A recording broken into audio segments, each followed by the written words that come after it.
the Iranian coaches just stood in front of the FIFA president and basically called him out on his corruption. Yo, we gotta react to this. Let's go, man. Tonight was a tough game. With a bit more luck, you win. امشب بازی سختی بود با یک کم شانس بیشتر نتیجه رو می‌بردین این بازی رو. But you showed to your families, to your friends, to your people, to the world that you are in the World Cup, that you perform and you have 2 more games to go. ولی به خانواده‌تون، به دوستاتون، به دنیا، به جهان نشون دادین که شما تیم تو جام جهانی هستین و 2 تا بازی دیگه هم دارید. And in these 2 games that you have to go, you will make again everyone in the world proud of what you do. و تو این 2 بازی هم که دارین همه رو دور دنیا باعث افتخار خواهیم بود براشون. Thank you for being here. خیلی ممنون که اینجا It's also a big emotion. I know what you go through. I understand. But you are stronger than everything. احساسات خیلی بزرگه. من درک میکنم شما چه احساساتی دارین ولی شما از همه این بزرگتر هستین. And you send a strong message to the entire world. و یه پیام خیلی قوی به تمام دنیا میفرستید. Like tonight, you united the whole stadium here. You united the whole stadium here behind you, behind Team Melli. You are showing to the world and sending such a strong message. So, thank you very much. شما امشب همه رو جمع کردید، همه استادیومو پشتتون که حمایت کنن ازتون، این همبستگی رو نشون دادین و میخوام ازتون تشکر کنم واقعا. Thank you.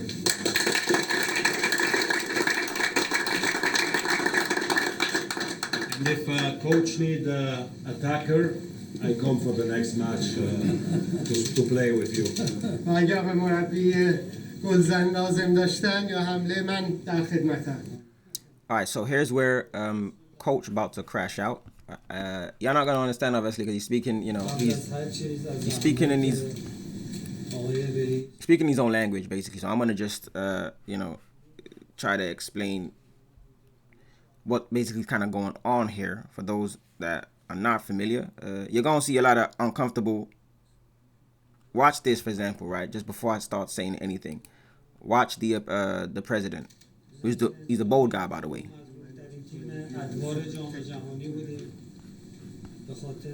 Watch when he realizes that oh snap, he's trying to watch him. Injustice.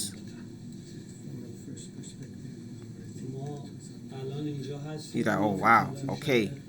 The guy on the far left in the suit as well. Watch him. Watch the guy on the far left as well. He's like, oh dang, he's part of FIFA as well. He's part of the FIFA team.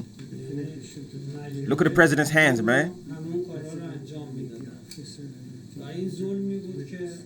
They're like, oh snap. He's going there. He's really going there, man. He's crashing out.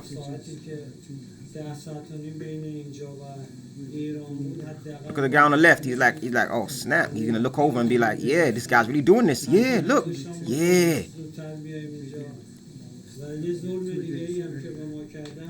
No, it's not. And like, can you blame the guy? He just like basically just he letting them know. Listen, we were treated unfairly. We weren't given enough time to prepare. Our staff couldn't come. Not all our staff couldn't come. Unfortunately, it was limited staff. We were forced to travel when we had. We should have been recovering, and this is what he's trying to explain. He's saying, where the people, like, to be fair, right? Here's where people, right, like people like us, we start raising eyebrows. We're like, this tournament is being held in the United States.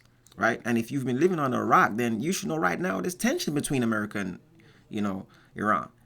And it's not exactly at an all-time low. Now, before anyone starts screaming conspiracy, this is where this is going, right? Let's be clear. There's no evidence that Donald Trump picked up the phone and told this guy, this bold guy, right, what to do. There's no evidence of that, right? But it's not going to stop us from asking questions because from the outside looking in, the timing don't look great, bro. the timing don't look great. You got an Iranian team saying they couldn't prepare properly. Why? You got complaints about travel, recovery, staff access.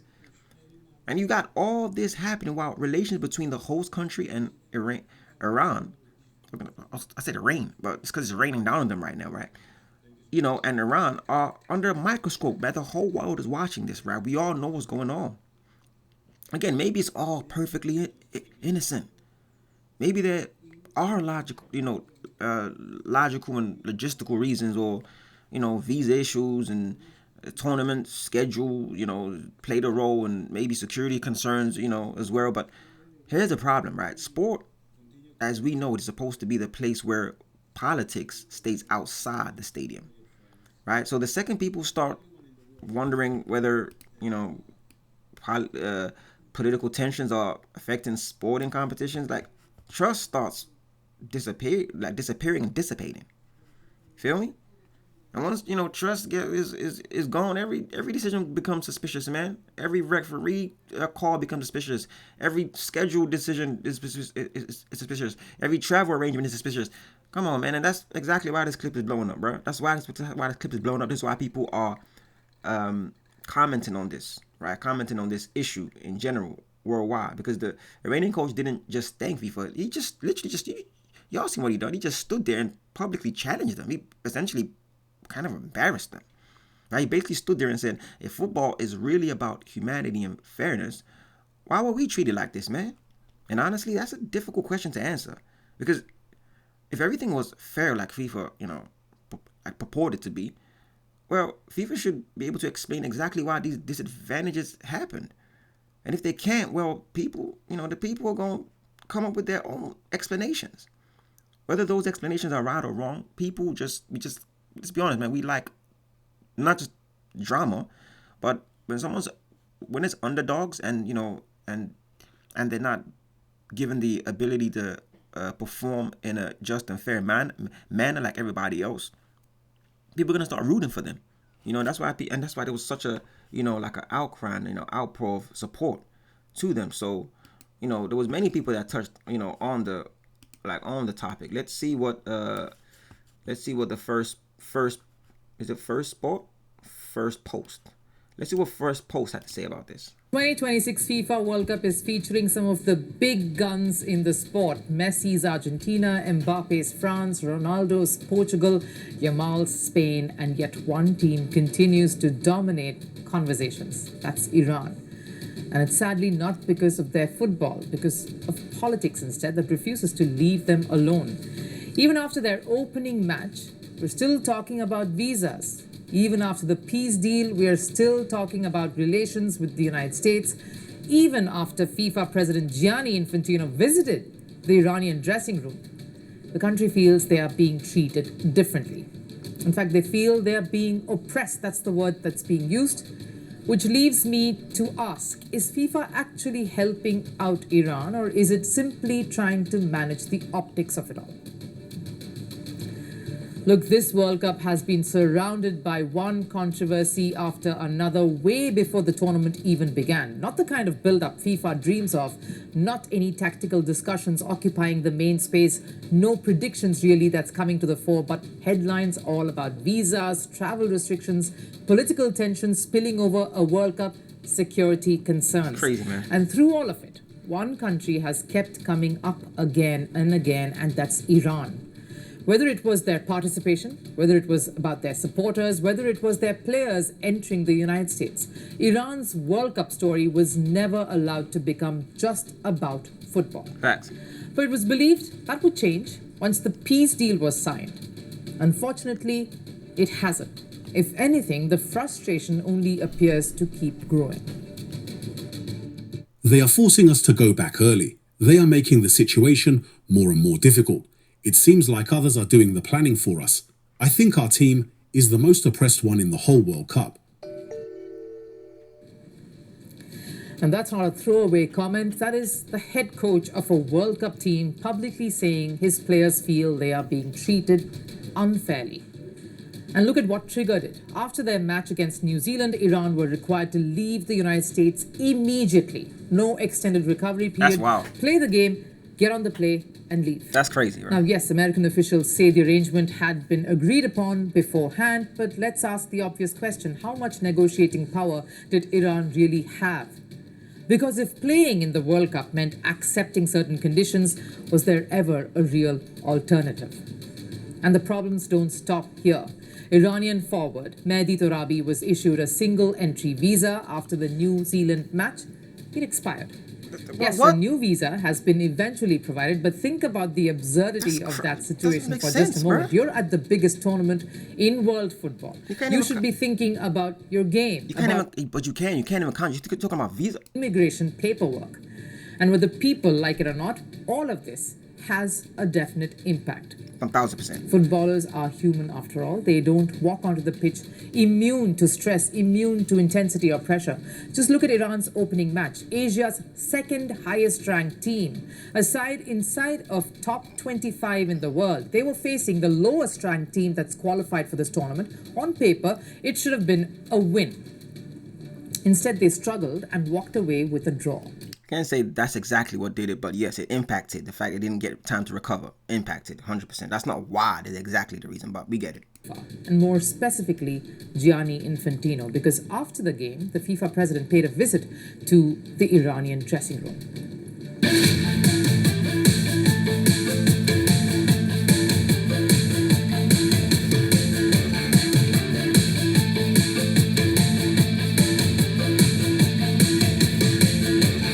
The music is you could like these people get really excited. First post, you guys got to sort out the music, man. Like the music is playing way louder than the voices, man. Damn, you guys get really excited about the music. There is a problem.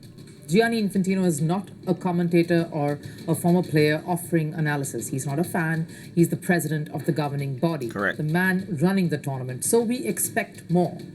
Correct. And when the head of the organization says, I know what you're going through, the natural response is, if you know, then why is it still happening?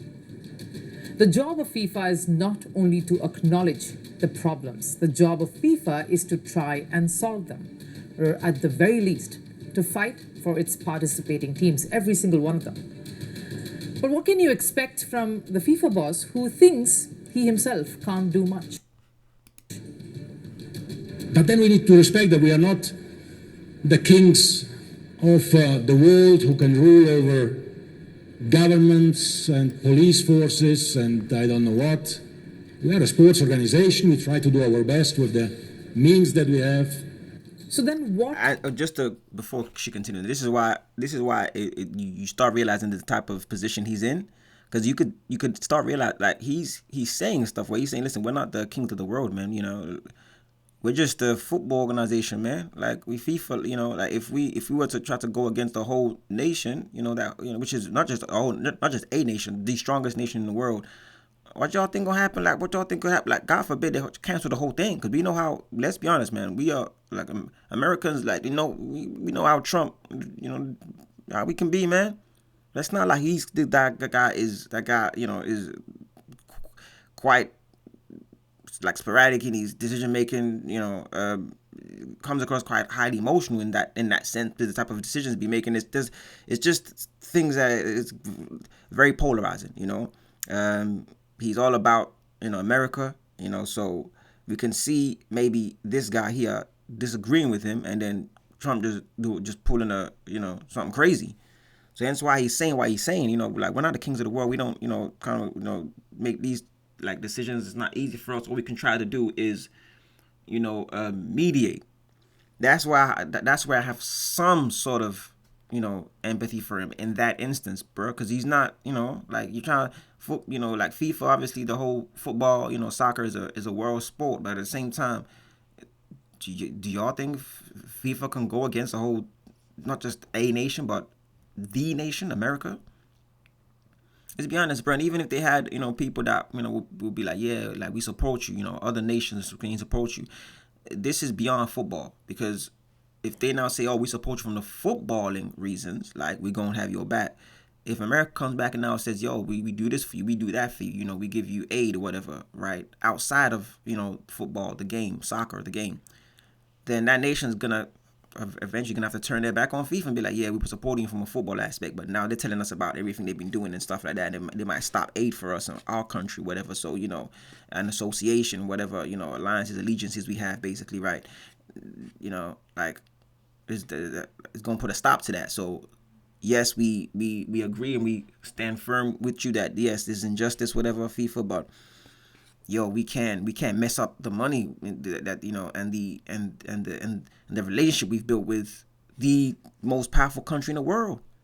So you see, like, it's easy for people to say this stuff, like, right, and just like put it on this guy and like, this is, you should do this, you should do that, but he's more close to the top than we are. It's very easy for us, like, me, Grizz, for this lady here to sit in the comfort of our own, spaces and just say these things, man.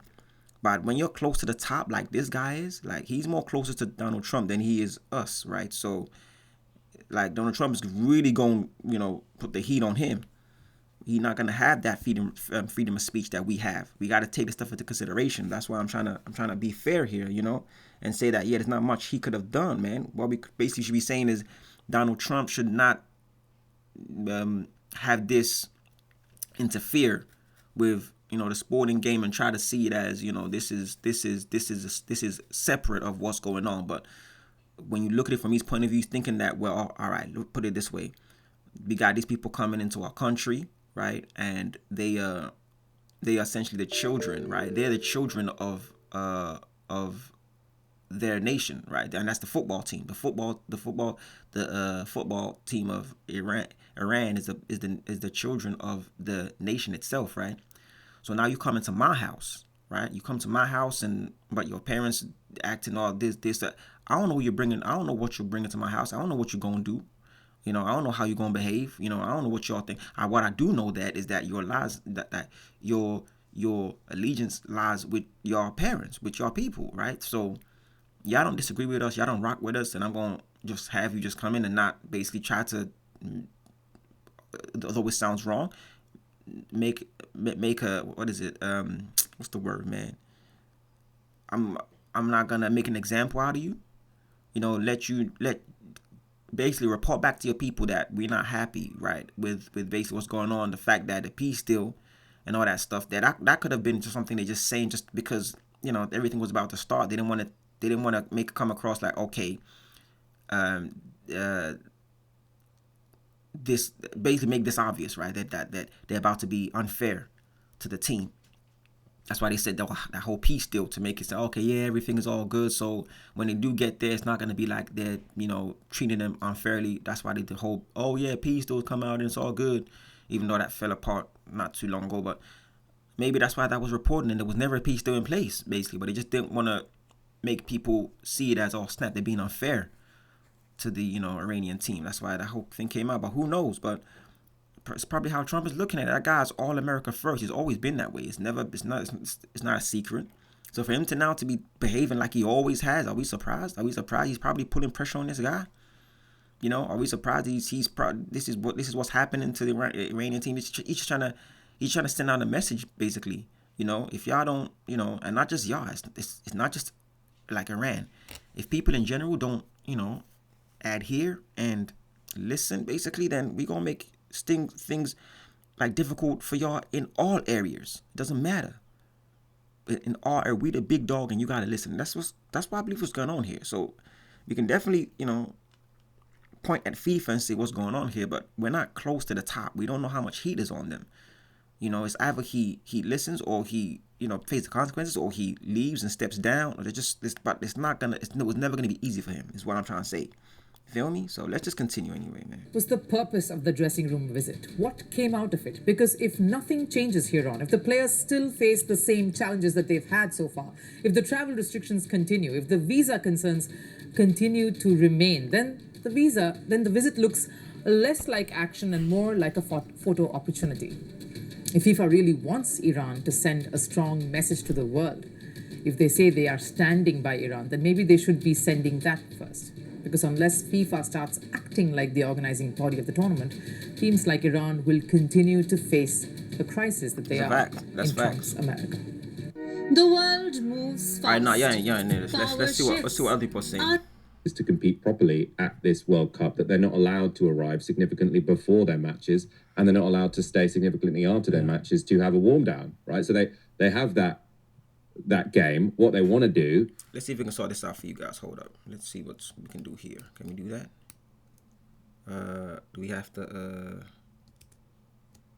Let's see if we can sort this out. Oh, we can. Fantastic. Just put it in the middle just to make it look, nice and neat. Let's go. Is go straight to a hotel where they can have their warm down, they can have treatments, massages, so that they can limit the possibility that they'll get injuries before the next match. Within 2 hours, they were on a plane to Mexico. Yeah. And they wanted to get to the venue 2 days before. They had to come about sort of just under 24 hours before. And the fact that FIFA can't guarantee that after giving Donald Trump the FIFA Peace Prize, I mean, it is just an absolute joke. He's also going to be giving the trophy away to the winner. This was confirmed today, yeah. So like with the World Club Cup recently, when he, last year, he gave it to Chelsea, Cole Palmer's like, what the hell is going on? That will be repeated with the World Cup. What's going on there? Oh, that's it. All right. So, yeah, Trump is just out here, bro. Trump is just doing what he does. Everybody knows what Trump's about. He's just about, give us a second, guys. Let's try to sort this out again for y'all. Yeah, if they're doing that for the World Cup, so listen, honestly, what we see as right now is that this guy's just following protocol, bro. There's not much he could do on his side. People are trying to, essentially go really put him in a hot seat, which is fair. That's what happens when you get in this type of position. But at the same time, and you gotta kind of realize that we have to look at things from each side. Like from a Trump point of view, he's probably just thinking, yeah, you guys are coming to my house, man, and bruh, we gotta do something to let y'all know that it's we're not happy. Basically, we are not happy, and it's sad, man. It's sad, but I want to know what Americans think about this specifically, because we all know what others. Everybody else, y'all can comment. Please feel free to comment. But what do Americans think about, man? Do y'all think this is do y'all, if you don't agree, cool. Do y'all understand, or do you agree with what Trump? Well, this is just all speculation, guys. This is conspiracy theories, as they'll call them, right? But with everything that's happened to Iran and so forth, and y'all know what's going on, between the two nations. Are y'all surprised? Do y'all agree? Do y'all disagree with what's going on? Do y'all think this stuff should boil over into sports? Do y'all think that it should just be separate, and they shouldn't, and they should just let things be? Or are y'all just, play tricks yourselves? Or you're like, nah, man, we got, this is something that you got to send out a message in some sort of way. And if this is how to do it fair, the only thing about that is you're saying this when you're in power, right? So let's just think about it. If we're not in power, if we're not the strongest nation, if the tables were turned, would we not be screaming about injustice even louder? It's easy for people to be in a position of power and then say, yeah, we just gonna do this, and they have to understand that because we're in a power position, we gotta do things that essentially benefits us, because only us will take care of us. So there's just so much angles to look at this, but I want to know what people think. What do y'all think? My fellow Americans, what do y'all think, man? Huh? Do y'all think this whole thing is just a weirdos convention and everybody needs to just get along, or can y'all see the reasons as to why everybody's acting the way they're acting, and why everybody's in the position they're in, and you can see everybody's discontent. Let us know what you think in the comments. Like, comment, subscribe. As always, guys, just know that we are weirdos and we're all addicted to something. It's just only a few of us that are open to admitting it. Signing out. It's your boy, Riz.